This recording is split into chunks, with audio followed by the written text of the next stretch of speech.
The silent BACon. The quantum telescope at Luna Base 3 picked up something that shouldn't exist. Dr. Sarah Chen stared at her screens, watching the impossible data stream across multiple monitors. Deep in the heart of Messier 87, something was broadcasting a signal that defied every known law of physics. "Director Walsh, you need to see this," Sarah called across the observation deck.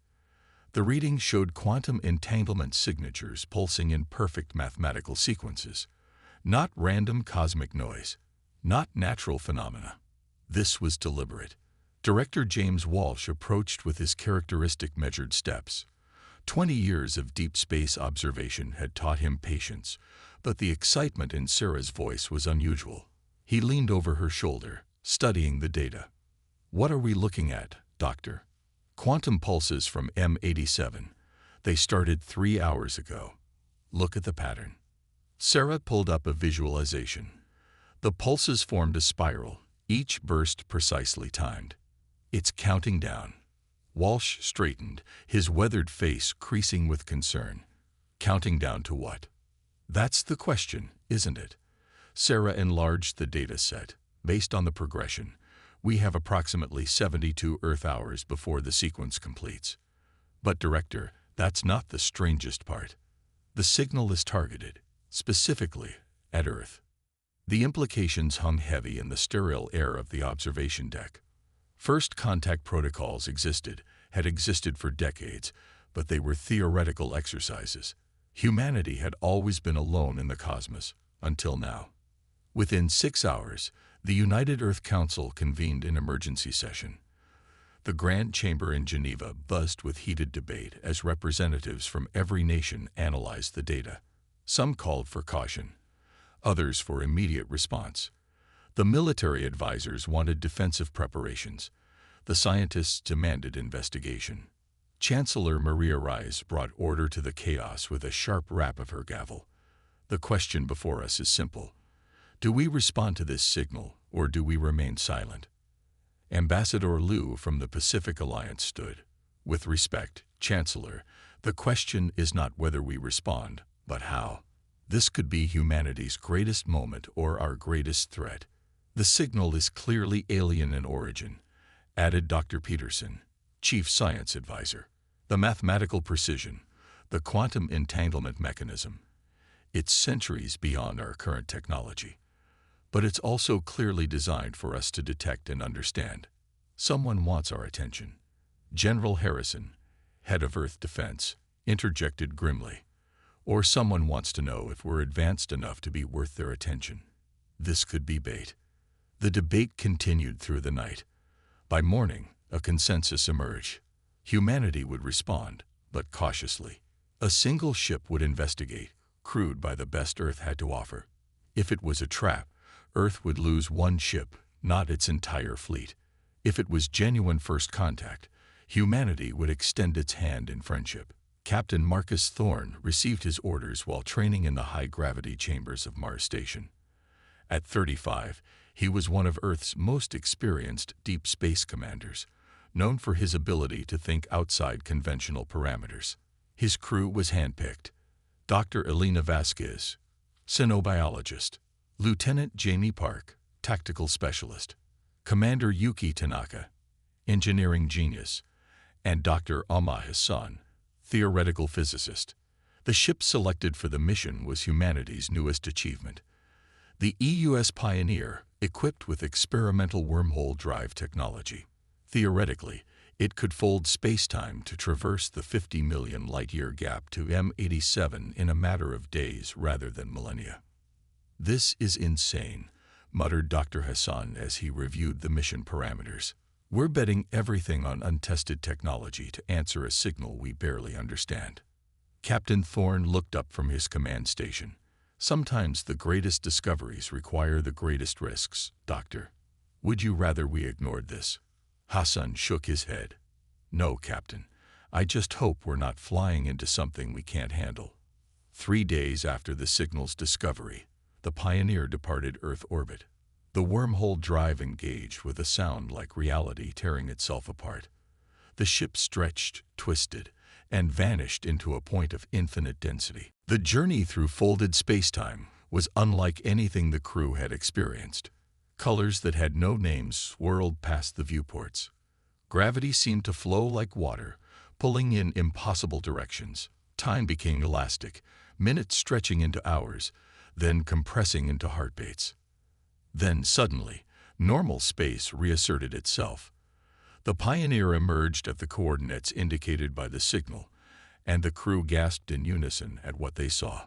A vast convoy of ships hung in space, each one unique in design, but clearly built by the same civilization. Crystalline structures that seemed to sing with inner light, their surfaces reflecting dimensions that hurt to perceive. But they were under attack. Swarming around the convoy like metallic locusts were thousands of smaller vessels, dark and angular, firing weapons that seemed to eat through the crystalline hulls. The refugee ships, for that's clearly what they were, had minimal weapons, their few defensive systems overwhelmed by sheer numbers. "Captain," Lieutenant Park reported, his voice tight with tension, "I'm reading approximately 3,000 hostile vessels, engaging 52 larger ships. The larger ships appear to be evacuation vessels, packed with life signs. Millions of them." "The hostiles?" Thorne asked, though he could guess the answer. "No life signs, sir. Automated. They're drones of some kind." Dr. Vasquez studied her biological scanners. "The beings in those crystal ships, Captain, they're silicon-based, living crystal matrices. I've never seen anything like it." On the main screen, another crystalline ship shuddered and broke apart under the relentless assault. Thousands of flickering lights, lives, winked out in an instant. "Sir," Park said quietly, "we're one ship. We can't possibly."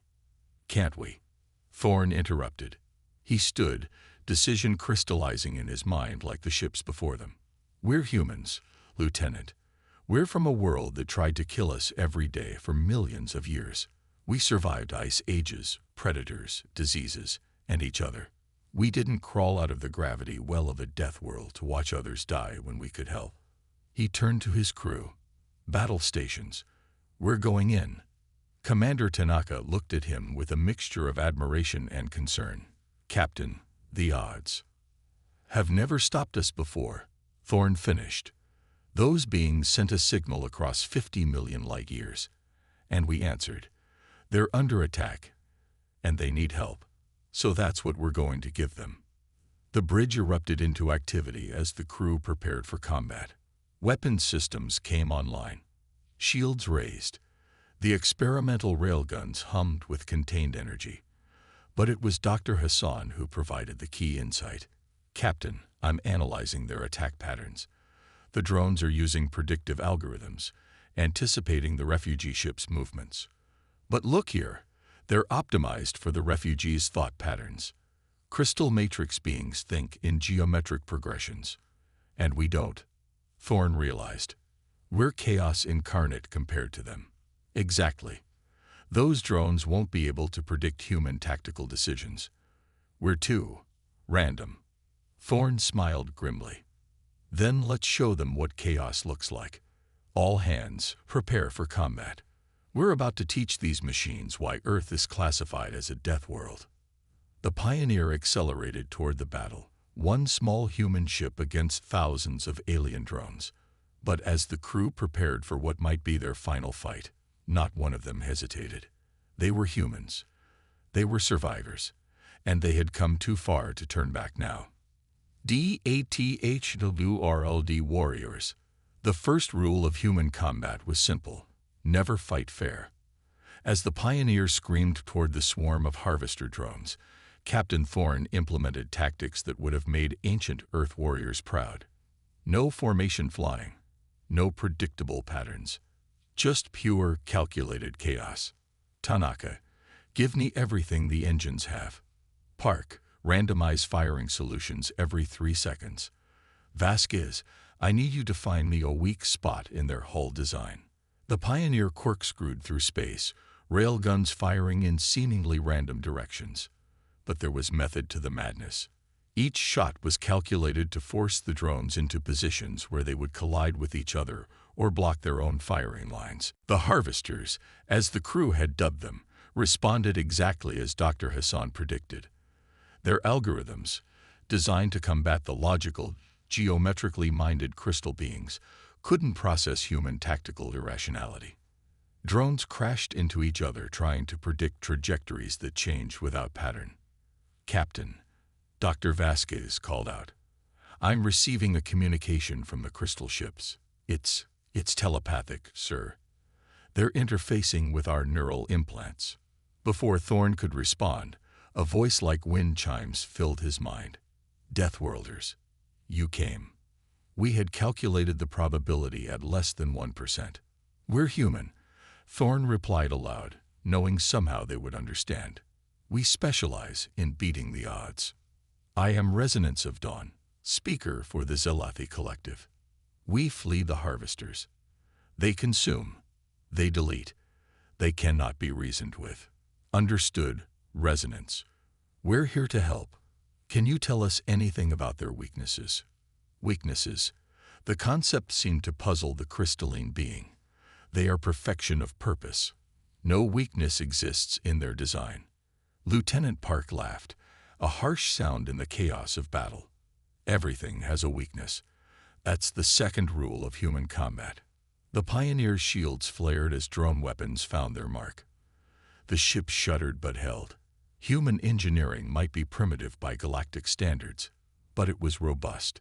It was built by a species that expected things to go wrong. "Hassan, talk to me about their power signatures," Thorn ordered while executing another impossible maneuver. "Interesting," the physicist muttered, fingers flying over his console. "They're using quantum entanglement for instantaneous communication across their swarm. Very efficient, but what? But quantum entanglement is fragile.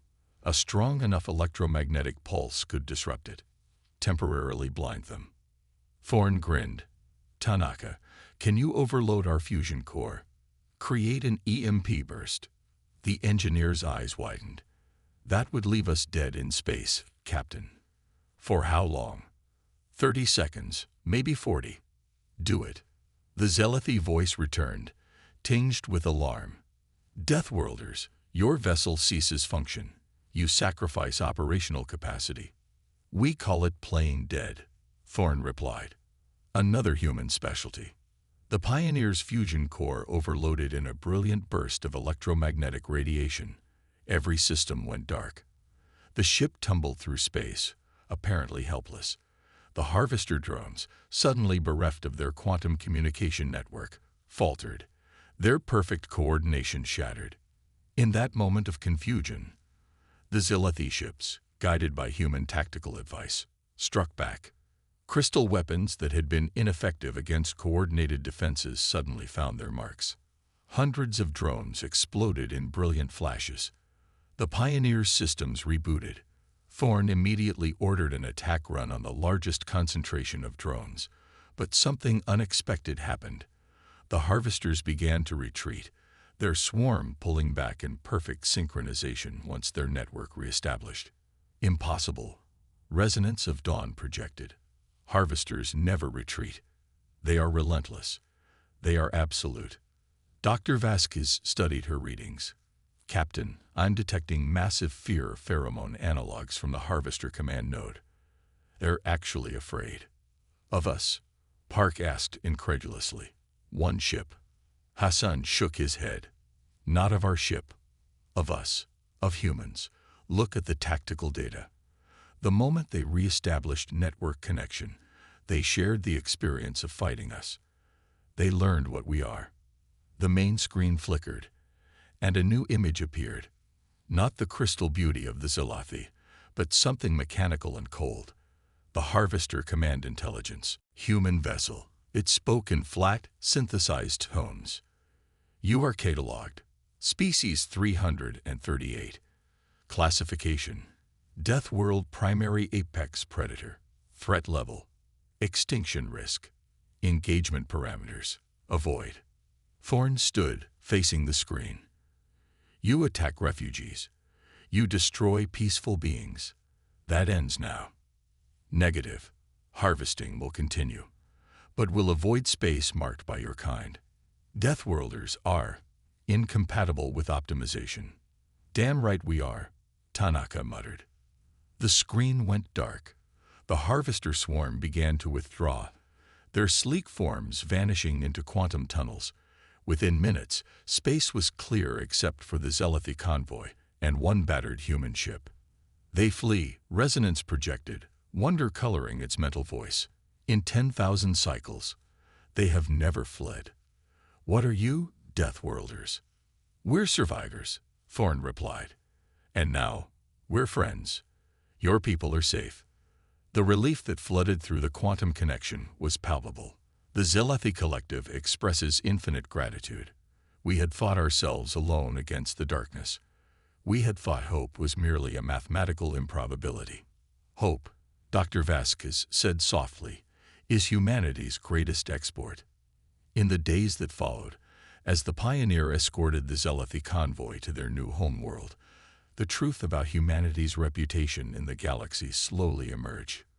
Earth, with its extreme gravity, violent weather, aggressive biosphere, and competitive evolution, had produced something unique. A species that thrived on challenge, that saw impossible odds as motivation rather than deterrent. The Zelethi shared their knowledge freely. Faster than light communication, energy manipulation, matter conversion, technologies that would jumpstart human civilization by centuries. In return, humans offered something no amount of technology could provide: the willingness to stand between the innocent and harm, to fight battles that logic said couldn't be won. You know what this means, Lieutenant Park said, as they watched the Zelethi colony ships settle into orbit around their new world. We're not alone anymore, and the galaxy knows we're here. Captain Thorn nodded. Let them know. Let them all know. Humanity is here, and we stand with those who need us. The quantum transmitters the Zelethi had installed on the Pioneer came alive, broadcasting a message to every corner of the galaxy. It was simple, direct, and unmistakably human. To all species, Earth stands ready. If you seek friendship, we offer our hand.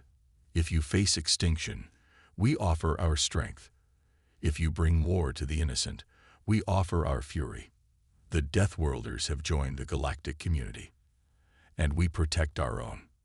Across 1,000 worlds, the message was received, some with hope, some with fear, some with calculating interest. But all understood one thing: the humans had arrived, and the galaxy would never be the same. As the Pioneer turned back toward Earth, carrying news of first contact and new alliances, Captain Thorn looked at his crew, tired, battered, but triumphant. So, he said with a smile, ready to do it all over again. The chorus of affirmatives that answered him would have made any human proud. They were explorers, warriors, diplomats, and protectors. They were humans, and their greatest adventures were just beginning. The stars beckoned, full of mystery and danger and potential friends. And humanity, children of a death world, survivors of impossible odds, answered their call with the same spirit that had carried them from the African savanna to the stars. The age of isolation was over. The age of the Deathworlders had begun.